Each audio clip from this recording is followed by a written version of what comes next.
Okay, सो आज हम the Hindu के दो एडिटोरियल और एक्सप्रेस के भी दो एडिटोरियल पढ़ेंगे।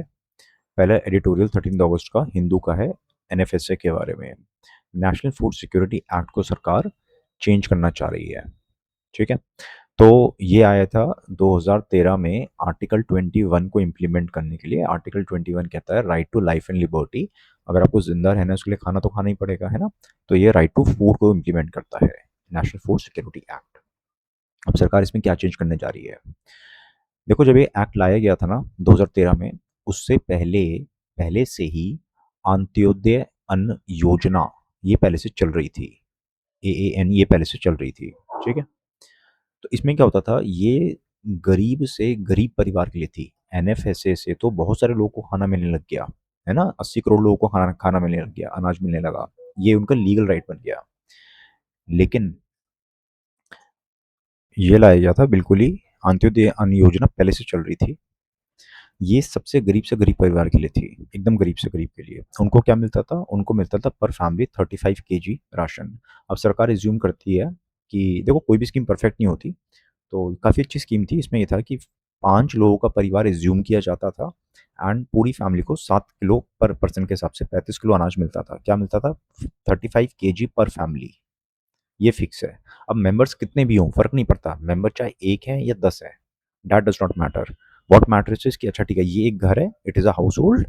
मेंबर्स कितने हैं मुझसे मतलब नहीं है, हम इसमें सिर्फ 35 kgs गेहूं चावल हर महीने देंगे। हाँ, सिंपल है स्टार्ट, बड़ी सिंपल सी स्कीम है। एंड सबसे गरीब, मतलब जो गरीब से गरीब इंसान आप सोच सकते हो, ये सिर्फ उनके लिए है। ठीक है, अब एनएफएस से आया, एनएफएस से और भी बहुत सारे लोगों को कवरेज मिली, लेकिन सरकार ने एनएफएस के थ्रू 1 रुपये, 2 किलो, 2 रुपये, 3 रुपये के हिसाब से मिलता था अनाज। लेकिन साथ में सरकार ने कहा कि जो अंत्योदय अन्न योजना है ये चलती रहेगी साइमल्टेनियसली, हम इसमें कोई भी चेंज नहीं करेंगे क्योंकि बढ़िया स्कीम है, ये गरीब से गरीब परिवार के लिए, इसलिए हम इसको कुछ भी छिड़खानी नहीं करेंगे। ये बैकग्राउंड है। अब सरकार क्या कर रही है? सरकार चाहती है फिजिकल एफिशिएंसी। फिजिकल एफिशिएंसी का क्या मतलब होता है कि आप बिल्कुल भी वेस्टेज मत कीजिए। ठीक है, तो इसमें सरकार ये कह रही है कि मान लो एक बंदे का परिवार है, परिवार में सिर्फ एक बंदे हैं या दो बूढ़े लोग रह रहे हैं सिर्फ, ठीक है, या एक विधवा औरत, उसके दो बच्चे रह रहे हैं, तो जैसे भी लोग रह रहे हो, हम नंबर ऑफ पीपल काउंट करेंगे, कितने लोग हैं घर में, उसके हिसाब से उनको 7 किलो के हिसाब से अनाज मिलेगा। ठीक है ना, मतलब कहने का ये हुआ। और अगर किसी में मान लो 8 लोग हैं किसी परिवार में या 6 लोग हैं, तो उनको 35 किलो ही मिलता रहेगा, सिर्फ अपर लिमिट रहेगी। तो अपर लिमिट तो रहेगी। अगर ज़्यादा लोग हैं, वो भूखे सो रहे हैं, तो उनको ज़्यादा अनाज बिल्कुल नहीं दे सकते हम। लेकिन अगर कम लोग हैं, तो एक रोटी बंदा फालतू ना खा ले, हमारी सरकार को चाहिए वो पैसा। यही है स्कीम, मैं क्या करूँ, यही है भैया, यही है स्कीम इसमें। ठीक है, तो ये इस आर्टिकल में दिया हुआ है कि जो सबसे वल्नरेबल ग्रुप्स होते हैं, और वैसे भी 7 किलो पर person per month is not a big amount. ठीक है, तो सरकार इसमें आर्टिकल में ये लिखा हुआ है कि कई सारे ऐसे ग्रुप्स हैं जिनको इसमें काफ़ी दिक्कत होने वाली है। अम, और दूसरी बात है कि ऑलरेडी, मतलब सरकार को एनएफएसए को सही करना चाहिए। There is a need to update it. Update क्या करना है आपने? इन स्कीम्स को क्यों अपडेट करना है कि जिन लोगों को नहीं मिल रहा ना उनको मिले। और ये 2011 वाला हम डेटा यूज़ कर रहे हैं, इस डेटा को अपडेट करो आप। सेंसस का वेट क्यों कर रहे हो? रेगुलरली अपडेट किया करो उन चीज़ों को।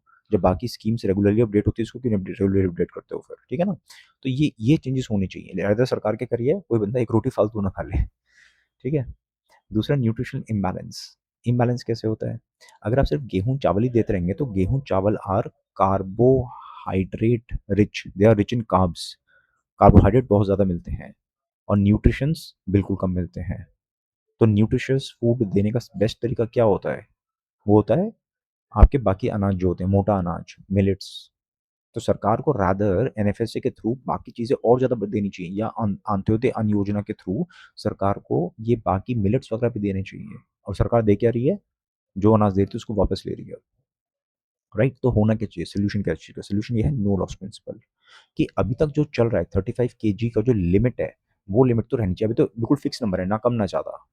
तो इसको आप एज अ बेस मानो। एंड अगर किसी परिवार में से ज़्यादा लोग हैं, 5 से ज़्यादा लोग हैं, तो आप उनको थोड़ा और ज़्यादा राशन दे दो। राइट, इसको बेस बनाओ, इसको अपर लिमिट मत बनाओ। डाइटरी डाइवर्सिफिकेशन की बाकी पल्सेस, मिलेट्स वगैरह भी देनी चाहिए। यार, गरीब इंसान को रोटी नहीं दे पा रहे हो, इतना गरीब देश है क्या हमारा? अभी हम कितने एमपीज हैं? 550 एमपीज, उनको बढ़ा के 820 करने वाले हैं, और वीआईपी कल्चर बढ़ाने वाले हैं हम लोग। उन पे इतना पैसा खर्च नहीं होगा। पैसे कमी है क्या देश के अंदर? इतनी बड़ी रैलीज करते हैं, हर सड़क पे पोस्टर लगते हैं, दुनिया भर की चीजें करते रहते हैं। लेकिन गरीब मतलब एक रोटी फालतू ना खा ले यार, दाल कैसे खा लेगा गरीब आदमी? तो क्या चल रहा है यार? जरूरत ही है सब करने की? समझ नहीं आ रहा, मतलब बैठे बैठे कुछ भी छेड़ना है हमने फालतू में। पीडीएस ओवरऑल जो फेयर प्राइस शॉप्स है उनमें रिफॉर्म्स लाओ ताकि जो लीकेजेस वगैरह है वो कम हो। ठीक है, तो क्वेश्चन यही है कि जो फिजिकल एफिशिएंसी लाओ बिल्कुल लाओ, but it should not be at the cost of social protection. Social protection नहीं होना मतलब आप कहो कि भाई हम पैसे बचा रहे हैं उस चक्कर में लोगों का जो प्रोटेक्शन है वो चला जाए, बिल्कुल ऐसा नहीं होना चाहिए। तो रैशनल क्या है कि हाँ बिल्कुल हमें फिजिकल एफिशिएंसी चाहिए होती है, क्योंकि फूड सब्सिडी बहुत ज़्यादा बढ़ रहा है, लोग पता नहीं क्यों उतना खाना खा रहे हैं। ठीक है ना, लोगों को तरीके से मिलना चाहिए, हर चीज़ के रूल्स होने चाहिए, जितने लोग हैं उतना ही उनको खाना मिलना चाहिए फैमिली साइज के हिसाब से। फालतू कैसे मिल गया आपको खाना हल्का सा भी? लीकेजेस कम हो जाएंगी। लीकेजेस कैसे कम होंगी लेकिन इससे? लीकेजेस तो वो होती है ना कि लोगों के लिए ट्रक जा रहा था, वो ट्रक ही डाइवर्ट हो गया, अच्छी क्वालिटी का ट्रक बाजार में चला गया ब्लैक मार्केट में, और बेकार क्वालिटी का सड़ा हुआ गेहूं लोगों को मिल गया। वो होते हैं लीकेजेस, वो आपको पकड़ने थे, क्या पकड़ रहे हो आप? थ्रेट्स टू सोशल प्रोटेक्शन, जैसे मैंने एक्सप्लेन किया अभी कि विडोज, एल्डरली कपल्स, ठीक है ना, उनका सेफ्टी नेट चला जाएगा। और ये खाना भी काफ़ी नहीं है, आप सोच रहे हो कि फालतू हो तो ज़्यादा फालतू नहीं है। और अगर एक बोरी अगर किसी बंदे को महीने की फालतू मिल भी गई, गरीब से गरीब आदमी को बेच देगा ना, उसको क्या फर्क पड़ गया उससे? दो पैसे कमा लेगा यार, क्या बात हो गई ऐसी? अगर एक बंदा महीने में 100 रुपये एक्स्ट्रा कमा पा रहा है, 100-200 रुपये पूरे महीने में एक्स्ट्रा कमा पा रहा है सबसे गरीब आदमी, तो क्या क्या ऐसी आफत आ गई उसके अंदर? माल न्यूट्रिशन और बेकार होगा। ये टोटली भूल जाता है कि अंत्योदय अन्न योजना जब लाए थे अटल बिहारी वाजपेयी जी, तो उनका क्या उद्देश्य था, बिल्कुल उस चीज़ को नेग्लेक्ट कर देता है कि गरीब से गरीब आदमी को हमें सबसे ज़्यादा सपोर्ट देना चाहिए। और वायलेट्स लॉ, क्योंकि राइट टू फूड कोई चैरिटी स्कीम नहीं है सरकार की। जिंदा रहने के लिए खाना चाहिए आपको। ये आर्टिकल 21 का उल्लंघन है, एनएफएसए का उल्लंघन है ये। हालांकि एनएफएसए को आप अमेंड कर रहे हो आप लीगल तरीके से, लेकिन मतलब कॉमन सेंस की बात है यार, कॉन्स्टिट्यूशन का भी उल्लंघन कर रहे हो। It can be challenge in court of law. Shanta Kumar panel ने कहा था ऐसे, मतलब ऐसे कोई किसी भी पैनल का ना, मतलब 5-6-10 पैनल से याद कर लो, कमेटी वगैरह याद कर लो, वो कहीं ना कहीं क्वेश्चन फिट आई जाती है, तो सिंपली लिख दो। उसने कहा था कि पीडीएस कंप्यूटराइजेशन और इन चीज़ों पे हमें फोकस करना चाहिए, सिंपल सिस्टम में से लीकेजेस कम करनी चाहिए। या और कुछ पैनल ना दिमाग में है ना, तो सिंपली लिख दो as various committees have recommended कि पीडीएस को सिस्टम को रिफॉर्म की जरूरत है ताकि सिस्टमैटिक लीकेजेस और करप्शन कम हो सके। ठीक है, कंक्लूजन में लीकेजेस कम करो, ना कि एंटाइटलमेंट्स। और SDG 2 जीरो हंगर के लिए भी ये बहुत ज़रूरी है। अगला editorial farmer air vice marshal ने लिखा है। इसका क्रक्स ये है, ये समझाते हैं कि मिलिट्री मॉडर्नाइजेशन का मतलब सिर्फ लेटेस्ट वेपन्स होना काफ़ी नहीं है, आपकी स्ट्रैटेजी में चेंज आना चाहिए। ठीक है, अभी हम क्या करते हैं, छोटे छोटे चेंजेस करते हैं, वो ज़रूरी है छोटे छोटे अपडेशंस, लेकिन ये काफ़ी नहीं है क्योंकि दुश्मन आपसे ज़्यादा स्पीड से आगे जा रहा है। ठीक है, तो एग्जाम्पल क्या दे रहे हैं, देखो यहाँ पे कह रहे हैं कि रिफॉर्म्स हो रहे हैं, इसमें कोई शक नहीं है, लेकिन रिफॉर्म्स बहुत छोटे छोटे हो रहे हैं। हमें ज़रूरत है नेशनल सिक्योरिटी आर्किटेक्चर को पूरी तरह रिफॉर्म करने की। फॉर एग्जाम्पल, ये बात बहुत पुरानी है कि आर्मी, नेवी और एयरफोर्स में कोऑर्डिनेशन की कमी है ना? तो वो कमी आज भी है। आज भी ये तीनों सर्विसेज इंटीग्रेटेड रूप से नहीं एक्ट कर पाती हैं। एंड सबसे इंपॉर्टेंट चीज़ जो इस आर्टिकल में दी गई है वो है इंटेलेक्चुअल डेफिसिट। मिलिट्री स्ट्रैटेजी जिसको कहते हैं ना, कूटनीति, आप स्ट्रैटेजिकली सोचो कि दुश्मन को कैसे हराना है। चाइनीज सन तzu की एक बुक है द आर्ट ऑफ वॉर, उस तरह की बातें। तो उस तरह की बातें इंडियन मिलिट्री में कम होती हैं। हम उतना स्ट्रैटेजिकली नहीं सोच पाते हैं जितना हमारा दुश्मन सोच पाता है। पहले ज़माने में हमारे पास कुछ बहुत बढ़िया जनरल्स वगैरह थे जिन्होंने इस तरह की बातें करी थी, ऐसी बातें और ऐसी स्ट्रैटेजीज वगैरह डेवलप करते थे, लेकिन आज उस चीज़ की कमी है। हमारे पास हालांकि प्रोफेशनल मिलिट्री एजुकेशन वाले इंस्टीट्यूट्स काफ़ी बढ़िया है, लेकिन बड़े लेवल पे सोचो थोड़ा, वो काम हम नहीं कर पा रहे हैं अभी भी। ठीक है, तो ये इसका क्रक्स है। अब इससे क्वेश्चन कैसे आ सकता है? क्वेश्चन देखो, excessive hierarchy and institutional conformity can become barriers to innovation। ये तो किसी भी चीज़ में हो सकता है और मिलिट्री ऑर्गेनाइजेशन में भी हो सकता है। तो क्या ज़रूरत है हमें कि हम मिलिट्री के अंदर प्रोफेशनल डिबेट और इंटेलेक्चुअल फ्रीडम को प्रमोट करें। क्वेश्चन समझ गए कि मिलिट्री के अंदर डिसिप्लिन, हायरार्की, ये सब बहुत ज़रूरी हैं, इसके बिना मिलिट्री काम नहीं कर सकती। लेकिन इसके साथ साथ आप डिबेट को प्रमोट करो विद इन द मिलिट्री।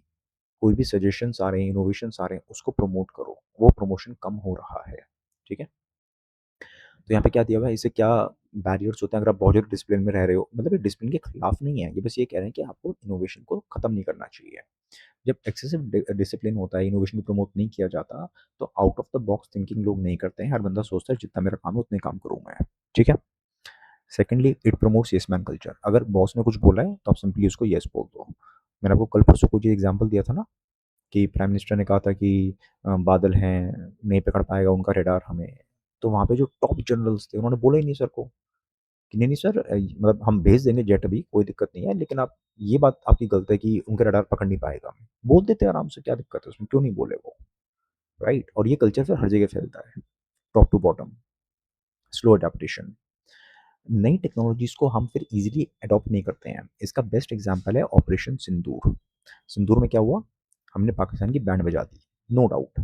लेकिन एक बात बताओ जरा सोच के, ये इंडिया, ये पाकिस्तान, रोज खबर आती थी रात को कि उसने इतने हजारों ड्रोन्स भेज दिए, और हमारे ये पंजाब में, हरियाणा में कितनी जगहों पे ड्रोन्स गिर रहे हैं, सिविलियन इलाकों में ड्रोन्स आ रहे थे, इतने सारे ड्रोन्स आए। क्या आप लोग, तो हमारे हमने इतने सारे ड्रोन्स भेजे वहाँ पे, कि हमने कराची, लाहौर, इस्लामाबाद, हर जगह हमने बहुत सारे ड्रोन्स भेज दिए, ड्रोन्स की वर्षा हो रही है वहाँ पे, हमने कुछ किया ऐसा? क्यों नहीं किया हमने? हाँ, हमने मिसाइलें फेंक के उनके आर्मी के सारे डिपो वगैरह तबाह कर दिए थे, एयरफोर्स के भी, वो सब हमने बढ़िया काम किया। लेकिन क्या हमने ड्रोन वॉरफेयर में जीत पाए? हम नहीं। हाँ, उसके बाद हमने बहुत काम किया सिंदूर के बाद। लेकिन सिंदूर से पहले मतलब ड्रोन्स तो सभी के लिए कॉमन थे ना। और रशिया यूक्रेन वॉर में क्या हो रहा वो भी हम देख रहे थे। तो पाकिस्तान उससे सीखे, लेकिन हम नहीं सीख पाए। हमने बहुत बड़े लेवल पे ड्रोन्स को मैन्युफैक्चरिंग नहीं करी, बहुत बड़े लेवल पे, मास लेवल पे नहीं करी हमने। उसने कर ली। उसने जो मैन्युफैक्चरिंग नहीं करी, उसने इंपोर्ट करे, लेकिन उसने यूज़ तो किया ना, उनको हम नहीं कर पाए। क्यों नहीं कर पाए हम लोग? तो वो हमारी कमी थी ना। आपको क्या लगता है इतनी बड़ी मिलिट्री में, देश में, किसी को मिलिट्री में किसी को आइडिया नहीं सूझा होगा कि let us also make thousands and millions of drones?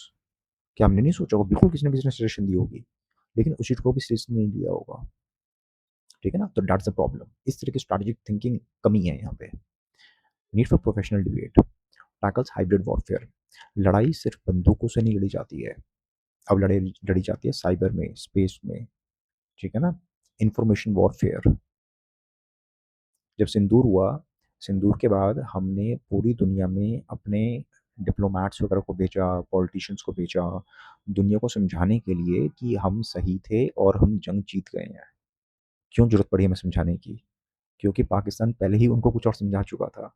तो इंफॉर्मेशन वॉरफेयर में हम पीछे हैं, उसमें हमें उनसे आगे निकलना होगा, ठीक है। फॉस्टर्स जॉइंटनेस, ठीक है ना, ये तो करना ही है। तीनों सर्विसेज के अंदर कोऑर्डिनेशन इंक्रीज करना है। Empower junior leaders, junior leaders की बात सुनो, बिकॉज वो एकदम फ्रेश एनर्जी के साथ आ रहे हैं, फ्रेश आइडियाज़ के साथ आ रहे हैं। और इंडिजनाइजेशन को तो प्रमोट करना ही है हमने, ये नॉर्मल सी बात है। रिकमेंडेशन लिख दो कि कारगिल रिव्यू कमेटी ने कहा था कि मिलिट्री माइंडसेट अपडेट करने की जरूरत है, ठीक, मतलब ये बहुत ही नॉर्मल से सेंटेंसेस यार, इनको कहीं भी फिट कर सकते हो। और इसराइल का एग्जांपल दे सकते हो कि इसराइल में क्या होता है। इसराइली आर्मी का जो साइबर विंग है, उसमें फ्लैट हायरार्की है। उसमें जो यंगस्टर्स होते हैं, उनको ये नहीं बोला जाता तुम जूनियर हो और ये 5 साल सीनियर है बंदा, नहीं। यंगस्टर्स के अंदर ज़्यादा इनोवेटिव दिमाग होता है, ज़्यादा तेज होते हैं। तो there is a flat hierarchy in that division, strict hierarchy नहीं है वहाँ पे, ठीक है ना। जूनियर्स को और सीनियर्स को एक जैसा माना जाता है, बिकॉज जनरली जूनियर साइबर जैसी चीज़ों में ज़्यादा आगे रहते हैं, ठीक है ना। तो कितनी कितनी बढ़िया चीज़ है, it's a good example, right. इसको आप कई जो पे कोट कर सकते हो। तो बस डिसिप्लिन वाइटल है, लेकिन साथ में आप इंटेलेक्चुअल फ्रीडम भी दे सकते हो। एक डिसिप्लिन वे में डिबेट वगैरह का कल्चर इंक्रीज कर सकते हो, तभी हम मॉडर्न वॉरफेयर के लिए तैयार रहेंगे। वरना हम वैसे ही लड़ते रहेंगे जैसे हम 50 साल पहले लड़ते थे। ठीक है, तो इंडियन एक्सप्रेस का आर्टिकल देख लेते हैं, मनरेगा के ऊपर है। मनरेगा का नया नाम क्या है? वीबी जी राम जी। तो एक तो नाम का इशू है कि आप किसी भगवान के नाम के ऊपर कैसे रख सकते हो, लोगों को फोर्स कर रहे हो किसी भगवान की जय करने के लिए। एक तो ये अपने आप में मतलब काफ़ी अजीब सी बात है। और दूसरी बात, सरकार ने इसमें बहुत सारे चेंजेस करे हैं। एंड अभी जब से मतलब कानून तो पास हो गया था पिछले साल दिसंबर में, लेकिन अभी लागू 1 जुलाई से हुआ है। तो अभी जुलाई का जो डेटा आया उसके हिसाब से एज कम्पेयर टू मनरेगा आधा रह गया है लोगों को बेनिफिट। पहले जितना मिलता था उसका आधा रह गया है। क्यों? जबकि सरकार ने तो कहा था हमने एक्सपैंड कर दिया है इसको, मनरेगा में कमियां थी, हमने कानून को और मजबूत बना दिया है। शुरू से क्रिटिसिज्म आ रहा था, सारा मजबूत नहीं, आप उसको कमज़ोर बना रहे हो, और अब डेटा भी वही चीज़ दिखा रहा है। ठीक है? तो देख लेते हैं एडिटोरियल में क्या-क्या चीज़ें लिखी हुई हैं। एक लाइन में बोलें तो सरकार ने 100 दिन से बढ़ा के 125 दिन कर दिया, फ्लोर वेज बढ़ा दी, एंड टेक्नोलॉजी का ज़्यादा यूज़ किया जा रहा है। अच्छी बात है। लेकिन जुलाई का डेटा कह रहा है कि लोग अब आधा ही काम ले पा रहे हैं। क्यों ले पा रहे हैं? उसके रीज़न है। पहला रीज़न ये है कि सरकार ने 125 दिन तो बोल दिया, लेकिन एक सेकेंड। हाँ, लेकिन सरकार साथ में लाई है नॉर्मेटिव एलोकेशन। बहुत बड़ा फ़र्क है दोनों बातों में। देखो, पहले क्या होता था, एक गरीब आदमी है, उसने कहा जी मेरे पास काम नहीं है। वो लोकल इलाके में गया अपना एडमिनिस्ट्रेशंस के पास कि भई मेरे को काम चाहिए, तो जो मनरेगा के थ्रू उसको काम मिल जाता था, जो भी 100 दिन का है, नहीं तो उसको बेरोज़गारी भत्ता मिलता था। अगर कोई मना कर दे, तो वो किसी एनजीओ की हेल्प ले सकता है, धमकी दे सकता है कि सर ये तो कानून में लिखा हुआ है, आप उसको उल्लंघन नहीं कर सकते। मतलब ऑब्वियसली इम्प्लीमेंटेशन में इश्यूज़ आते हैं, इतना आसान नहीं है, लेकिन कानून ऐसे ही बनाया गया था कि लोगों का अधिकार है, आपको ये अधिकार लोगों को देना ही पड़ेगा। अगर कहीं पे वायलेशन हुआ, तो आपको फिर सज़ा होगी। मतलब सिंपल सी बात है, ठीक है? अब सरकार ने क्या किया है कि लोग नहीं माँगेंगे काम, बल्कि हम ऊपर से पैसे भेजेंगे। हमने जितने पैसे भेजे, उसी पैसों में तुम्हें काम करवाना है। तो फिर ये राइट टू वर्क कैसे हुआ? भई राइट टू वर्क ये होता है ना कि अगर मेरे को वर्क नहीं मिल रहा, तो मैं अधिकार है मेरा, मैं माँग सकूँ। लेकिन उसमें कंडीशन अप्लाइड हो गई है, अगर सरकार ने पैसे भेजे हैं तो ही आप इसको दे वो काम मिलेगा आपको। ये क्या बात हुई? तो स्कीम हो गई फिर कि भई स्कीम में इतने पैसे थे, पैसे खत्म हो गए, कल आना भंडारा बँट रहा था जी। ये तो वो वाली बात हो गई फिर। तो राइट टू वर्क तो बिल्कुल ही खत्म हो गया इससे। ये क्रिटिसिज़्म पहले भी था और अभी भी ये सामने चीज़ आ रही है फिर। ठीक है? तो राइट बिल्कुल खत्म हो चुका है इसमें। सेकेंडली, स्टेट गवर्नमेंट्स पहले भी कंट्रीब्यूट करती थी, अब भी कंट्रीब्यूट करती हैं, लेकिन अलग-अलग कंपोनेंट्स के लिए अलग-अलग रेशियो में कंट्रीब्यूट करती थी। अब उनका टोटल कंट्रीब्यूशन बढ़ गया है। अब क्योंकि स्टेट गवर्नमेंट का कंट्रीब्यूशन बढ़ गया, मुझे ये बताओ सबसे ज़्यादा मनरेगा की ज़रूरत कौन-सी स्टेट को है? दिल्ली जैसे अमीर स्टेट को, या बिहार जैसे स्टेट में जहाँ पे गरीबी ज़्यादा है? भई बिहार जैसे स्टेट को है ना, तो वहाँ पे ऑलरेडी सरकार के पास कम पैसा है। मनरेगा की ज़रूरत या वीबी जीराम जी की ज़रूरत वो गरीब स्टेट को है जहाँ पे गरीबी ज़्यादा है, और आप उसी स्टेट से कह रहे हो कि तुम और ज़्यादा खर्चा करो। क्या वहाँ की सरकार कभी चाहेगी और खर्चा करना? नहीं, वो तो और कम दिखाएगी, लोगों को डिस्करेज करेगी, डेटा ऊपर नहीं पहुँचाएगी, है कि नहीं? सिंपल। तीसरा, फ्लोर वेज बढ़ा दी है, बहुत बढ़िया किया आपने, पहले कम थी थोड़ी-सी बढ़ा दी, लेकिन उस हिसाब से इन्फ्लेशन भी तो बढ़ी है, और अभी भी जितना मिनिमम वेजेज़ है, उससे अभी भी कम है ये ₹300। एंड चौथा, मनरेगा की सबसे ज़्यादा ज़रूरत कहाँ पे है? सबसे पिछड़े इलाके में। तो क्या आप ये कहना चाह रहे हो by mandatory facial recognition, digital attendance, क्या आप ये कहना चाह रहे हो कि देश के सबसे पिछड़े इलाके में बढ़िया इंटरनेट आता है जी, जिनमें तुम दिन में 2 बार अटेंडेंस ले सकते हो? मतलब कैसी बात हो रही है यार? मतलब कि ठीक है, तो लैक ऑफ एडिक्वेट कंसल्टेशन वगैरह सरकार ने ऐसा बनाने से पहले लोगों से कंसल्ट भी नहीं किया था। जब कोविड आया था ना, तो लोग अपने घर गए चले गए थे, गाँव चले गए थे। तो वहाँ पे कई लोग इसलिए ज़िंदा रहे थे, क्योंकि उनको मनरेगा के थ्रू बहुत फ़ायदा हुआ था। ठीक है ना? चाहे वो बाहर काम करने नहीं जा पाए, जिन लोगों को काम मिला वो उन्होंने बाहर जाके काम कर लिया, बाकियों को बेरोज़गारी भत्ता मिला। और अगर इस चीज़ का प्रूफ़ चाहिए तो सरकार अगर एक बार गूगल करके देख लेना कि कोविड की जो पहली लॉकडाउन था, उसके दौरान मनरेगा का बजट सरकार का कितना हुआ? मेरे ख़्याल से ऑलमोस्ट डबल हो गया था। इसीलिए, क्योंकि लोगों का अधिकार था तभी ना, अगर सरकार कहती है हमें इतने पैसे देते, इतने मिलेंगे तुम्हें, तो फिर लोग कैसे उसका फ़ायदा उठा पाते? तो लोगों का अधिकार खत्म हो रहा है धीरे-धीरे, लोग चुप हैं। कौन समझाएगा? मीडिया समझाएगी। गरीब आदमी यूपीएससी की क्लास तो करेगा नहीं। गरीब आदमी को तो मीडिया समझाती है। And rural employment guarantee programmes are not merely poverty relief measure. ये सिर्फ पॉवर्टी खत्म करने का तरीका नहीं है, बल्कि सोशल सिक्योरिटी और बार्गेनिंग पावर भी बढ़ाते हैं। तो मनरेगा या जीराम जी का मतलब सिर्फ ये नहीं कि गरीब को पैसा मिल जाए, बल्कि उसकी टोटल बार्गेनिंग पावर बहुत बढ़ जाती है। जैसे अभी ना इस आर्टिकल में एक चीज़ नहीं लिखी मेरे ख्याल से यहाँ पे कि साल में 60 दिन के लिए इसको बंद किया जा सकता है स्कीम को। क्यों? क्योंकि जब ये खेतों में कटाई वगैरह हो रही होती है ना, तब लेबर चाहिए होती है। अब लेबर माँगती है पैसे, तो सेठ जी को ज़्यादा पैसे देने पड़ जाते हैं, सेठ जी का प्रॉफ़िट कम हो जाता है। तो सरकार ने कहा सेठ जी आप चिंता ना करो, हम स्कीम को चेंज कर रहे हैं। जब आपको कटाई-वटाई के लिए लेबर चाहिए होगी ना, और लोग कहते हैं अरे भाई जी मुझे तो मनरेगा में ज़्यादा पैसे मिल रहे हैं, ₹100 फालतू मिल रहे हैं, तो आप ₹100 फालतू मत देना, हम स्कीम ही बंद करा देंगे उन 60 दिनों के लिए। ठीक है, तो बार्गेनिंग पावर खत्म हो जाती है बिल्कुल। Anyways, social security role, distress migration कम होती है, लोगों को जबरदस्ती गाँव से शहर नहीं आना पड़ता, फाइनेंशियल इंक्लूजन होता है क्योंकि पैसे सीधे बैंक अकाउंट के अंदर आते हैं। और जैसे मैंने आपको कल समझाया था यूपीआई वाली एडिटोरियल के थ्रू, कि जब सीधा बैंक में पैसे आते हैं तो उसके और भी बहुत सारे बेनिफिट्स होते हैं। और एसेट क्रिएशन, फ्री फंड में किसी को पैसे नहीं दे रहे हैं, लोगों से मजदूरी करवाते हैं एंड उसके थ्रू एसेट्स क्रिएट होते हैं। ठीक है। नेक्स्ट है bargaining power, raises wage floor, वही जब लोग कहते हैं कि भाई मनरेगा में अगर मेरे को 300 रुपये मिल रहे हैं तो आप 100 150 रुपये क्यों दे रहे हो मेरे को, सिंपल सी बात है। तो बार्गेनिंग पावर बढ़ जाती है लोगों की। जो सरकार को गुजारा नहीं हो रहा है, पता नहीं क्यों, मतलब दुश्मनी क्या गरीब से, समझ में नहीं आ रहा मुझे। जेंडर पैरिटी, वीमेन के भी खाते में पैसे आ सकते हैं। ठीक है, तो जब खाते में पैसे आते हैं तो उनको भी कहीं ना कहीं थोड़ी बहुत एम्पावरमेंट तो होती है, पूरी तरह नहीं होती लेकिन ना से तो बेटर ही है कुछ तो। Worker empowerment, reduces dependence on local money lenders. ठीक है ना, जब पैसे लोगों को थोड़े ज़्यादा मिलते हैं तो ऑब्वियसली लोकल मनी लेंडर के पास जाने के चांसेस कम होंगे, अकाउंट में पैसे आएंगे तो धीरे धीरे क्रेडिट हिस्ट्री भी बढ़ेगी, लोन लेने के चांसेस भी बढ़ सकते हैं, माइक्रो लोन्स वगैरह मिल सकते हैं, बहुत फायदे होते हैं यार। कंसर्न्स क्या है, लीगल राइट तो खत्म ही हो गया आपका। अब तो जितने सरकार ने पैसे भेजे स्कीम है भैया, भंडारा है, मिल गया नहीं मिला नहीं सी। वीकेंड सेफ्टी नेट, ठीक है, तो गारंटी डेज वगैरह सब खत्म हो गए हैं। मीर शाह कमेटी, लिखना लिखो नहीं लिखना मत लिखो, बहुत पुरानी कमेटी है ये, वहाँ से 2012-13 की कमेटी है।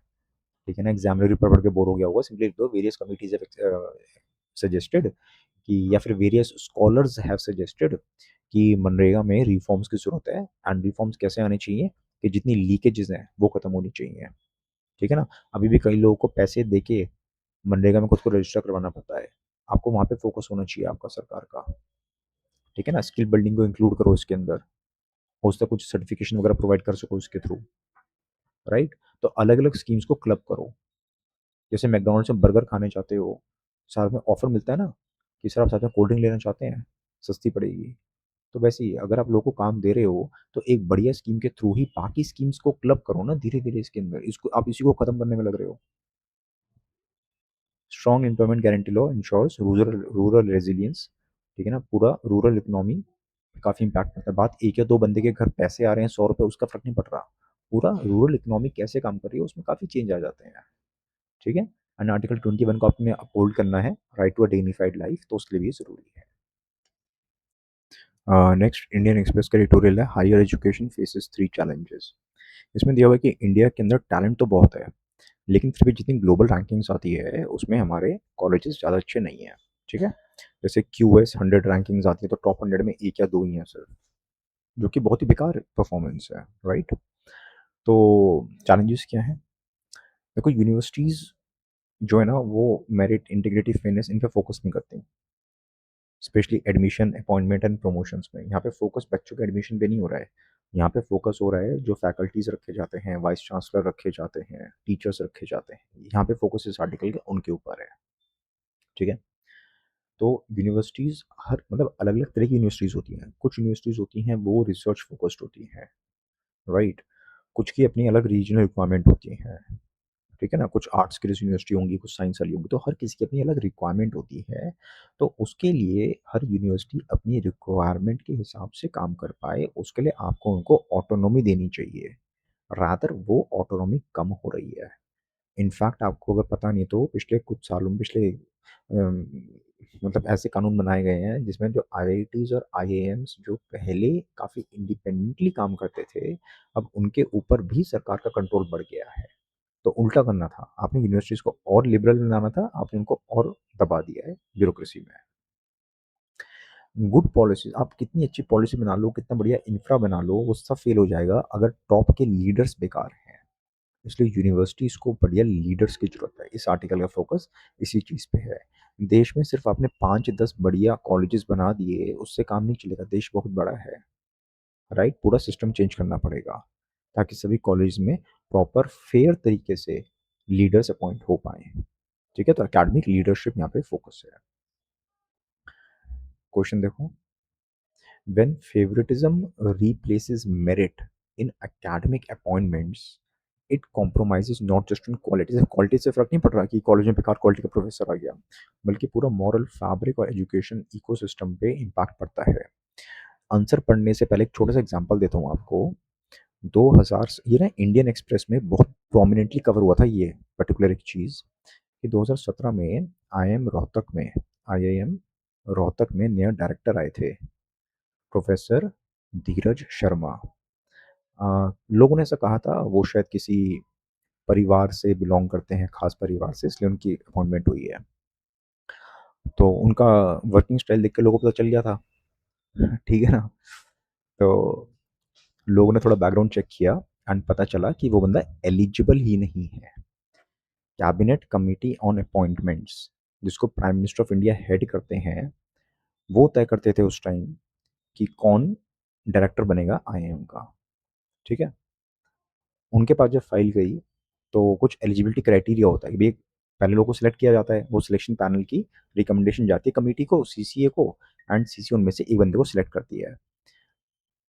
ये जो प्रोफेसर साहब थे, जो बेसिक एलिजिबिलिटी क्राइटेरिया था उसको मीट नहीं कर पाते थे, क्योंकि कुछ होता है कि ग्रेजुएशन में इतनी फर्स्ट क्लास होनी चाहिए डिग्री, सेकंड क्लास थी इनके पास, ऐसे कुछ कुछ था। He was not even basically eligible for that post, फिर भी उनका नाम उस पैनल में रखा गया एंड फॉरवर्ड किया गया, एंड सीसीए ने उसको एक्सेप्ट करके इनकी नियुक्ति भी कर दी। मतलब कितना क्लियर वायलेशन था। इंडियन एक्सप्रेस वाले पीछे पड़ गए हाथ धो के, बार बार आर्टिकल निकालते रहते थे, फिर इनके ऊपर काफ़ी केसेस भी हुए अलग अलग तरीकों के, ये फिर भी अपनी पोस्ट पर बने रहे। फाइनली मिनिस्ट्री ने भी, पंजाब ने हरियाणा हाई कोर्ट में जाके बोल दिया कि हाँ इस बंदे को हटना चाहिए, he is not eligible. Ministry कह रही है, यूनियन मतलब केंद्र सरकार की मिनिस्ट्री आगे कह रही है कि हाँ बंदे, इस बंदे को हटना चाहिए, लेकिन बंदा हट नहीं पा रहा। जिसके ऊपर किसी का हाथ है उसको कोई नहीं हटा सकता। तो बाद में सरकार केस जीत गई, मतलब कौन सी सरकार पता नहीं, क्या वो बंदा नहीं हटा वहाँ से। सरकार ने बाद में ये कह दिया, कोर्ट ने मान लिया कि एक्चुअली जो क्राइटेरिया था ना, ये बंदा एलिजिबल तो नहीं था, लेकिन एक एक्स्ट्रा पॉइंट होता है कि in the eyes of the government अगर वो एक बढ़िया बंदा है तो इसको अपॉइंट कर सकते हैं। जैसे जजेस के लिए नहीं होता, सुप्रीम कोर्ट के जजेस के लिए कि अ डिस्टिंग्विश्ड ज्यूरिस्ट, मतलब 140 करोड़ लोगों का देश है, देश में लोग कम पड़ गए क्या यार तुम्हें, कि तुम एक अनक्वालिफाइड बंदे को नियुक्त कर रहे हो, आईएम का डायरेक्टर बना रहे हो, बाकी देश में लोग खत्म हो गए बिल्कुल ही। तो सरकार ने कहा क्योंकि हमने उस लॉ के तहत, उस क्लॉज के तहत उसको बनाया है, इसलिए वी कैन डू इट। उसको नहीं हटाया गया। बाद में आईएएम एक्ट आ गया था, तो फिर थोड़ा क्राइटेरिया भी चेंज हो गया, नया बोर्ड ऑफ गवर्नर्स बने, उन्होंने फिर से इस बंदे को अपॉइंट कर दिया। अब प्रॉपर कानून फॉलो करके उसको अपॉइंट किया गया, तो अभी तक वो बंदा 2017 से लेकर 16-26 हो गया है, अभी तक है यहाँ पे, जबकि बेसिक एलिजिबल भी नहीं है वो, ठीक है। तो जस्ट ये छोटा सा एग्जाम्पल था जो इंडियन एक्सप्रेस ने बहुत प्रोमिनेंटली कवर किया था। तो इससे आपको पूरी कहानी समझ में आ जाएगी। अब बस पॉइंट आप खुद पढ़ सकते हो इनको, मेरिट तो बिल्कुल खत्म ही हो जाता है कि लोग समझते हैं कि अब बस हमें चापलूसी करो, किसी ग्रुप का हिस्सा बन जाओ, आपकी प्रमोशन हो जाएगी, पोस्टिंग बढ़िया हो जाएगी, ठीक है। टैलेंट कुछ फर्क नहीं पड़ता है यहाँ पे। तो लोग भी सोचते हैं भाई इनोवेशन करने से क्या करोगे तुम, बढ़िया से सब क्रिटिकल थिंकिंग से फायदा नहीं होता ना बेसिकली, ठीक है। तो ये पूरा कैरेक्टर ही खत्म हो जाता है। तो इंडियन इंस्टीट्यूट्स क्यों इतने ग्लोबली नॉन कॉम्पिटिटिव हैं, क्योंकि यहाँ पे पॉलिटिशियंस बहुत ज़्यादा इंटरफेयर करते हैं, बहुत ज़्यादा इंटरफेयर करते हैं पॉलिटिशियंस। वाइस चांसलर की अपॉइंटमेंट पॉलिटिकल आइडियोलॉजी के बेसिस पे होती है। आर&डी में फंडिंग तो कम है ही हमारी, फैकल्टीज परमानेंट कम है, और temporary out of facility faculties बहुत ज़्यादा रखते हैं हम लोग, उन पर डिपेंड करते हैं, ठीक है। रेगुलेटरी ओवररीच, मतलब इनफैक्ट आईआईटीज एंड आईआईएम्स में भी स्पेशली जो नए वाले हैं, उनमें हार्डली कईयों में तो 20% फैकल्टी होगी परमानेंट, 80% फैकल्टी वीकली बेसिस पे आती है पढ़ाने के लिए, एड हॉक है। ये आईएम्स की बात हो रही है। रेगुलेटरी ओवररीच, यूजीसी बहुत छोटे छोटे माइक्रो मैनेजमेंट करता है, इतना नहीं करना चाहिए। ब्रॉड पॉलिसी बनाओ, बाकी हर यूनिवर्सिटी को अपने हिसाब से चीज़ों को हैंडल करने दो। इसी वजह से जो सबसे टैलेंटेड लोग होते हैं ना, 12वीं पास करते हैं देश से बाहर चले जाते हैं, वरना बीटेक करने के बाद एमएस करने बाहर से चले जाते हैं। आज भी हमारे देश में 9 से 10 लाख स्टूडेंट्स बाहर जाते हैं पढ़ने के लिए। टैलेंट की कमी नहीं है, इंटरफेरेंस बहुत ज़्यादा है। तो यशपाल कमेटी तो एवरग्रीन है ही एजुकेशन रिफॉर्म्स के अंदर। यशपाल एक बहुत बड़े साइंटिस्ट थे, अब तो नहीं रहे वो, ठीक है ना। तो 2009 में उन्होंने एक उनकी एक कमेटी थी, उन्होंने काफ़ी रिकमेंडेशन वगैरह दी थी कि यूनिवर्सिटीज़ में जितनी पॉलिटिकल और ब्यूरोक्रेटिक कंट्रोल वगैरह इंटरफेरेंस है वो कम होना चाहिए, ठीक है। तो बात सिर्फ हमें यूनिवर्सिटी में एडमिशन पे नहीं, बल्कि यूनिवर्सिटी की लीडरशिप कैसी है उस पर भी फोकस होना चाहिए, ताकि इंडिया एक ग्लोबल नॉलेज इकोनॉमी बन पाए।